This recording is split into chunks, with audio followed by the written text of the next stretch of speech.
सिया सुकुमारी है दुल्हा रघुनंदन। दुल्हन सिया सुकुमारी है दुल्हा रघुनंदन। स्वागत में मिथिला के नारी है पाहुन अभिनंदन। दुल्हन सिया सुकुमारी है दुल्हा रघुनंदन।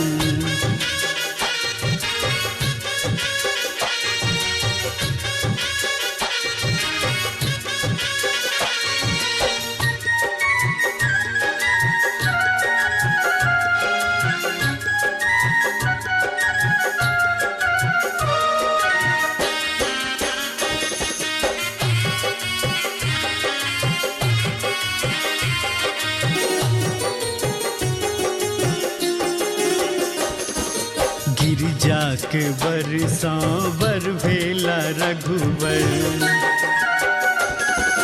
पुलकित जनक सफल स्वयंवर। चारु दुल्हा दुल्हन चारी है चाने सन अनमन। चारु दुल्हा दुल्हन चारी है चाने सन अनमन। दुल्हन सिया सुकुमारी है दुल्हा रघुनंदन। स्वागत में मिथिला के नारी है पाहुन अभिनंदन।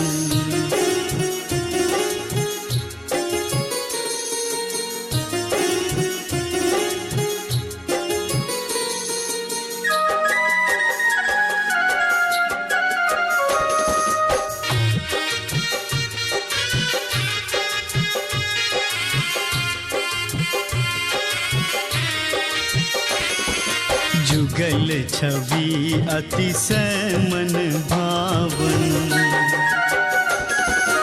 आजू धन्य मिथिला के आंगन।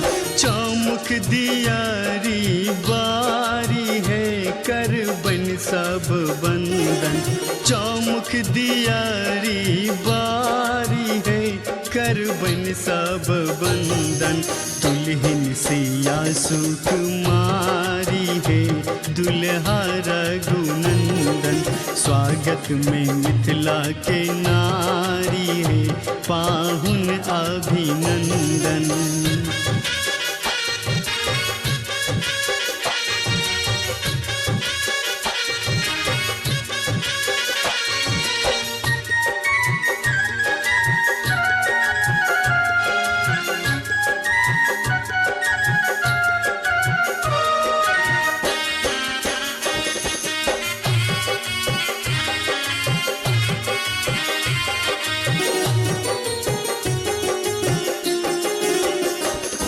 स्नेह अछिंजल सा चरण पखारब। शुभ मंगल लय अरिपन पारब।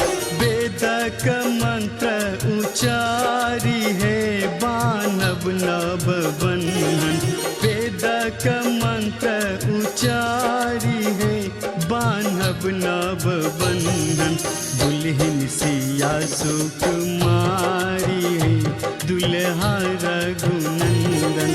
स्वागत में मिथिला के नारी है पाहुन अभिनंदन।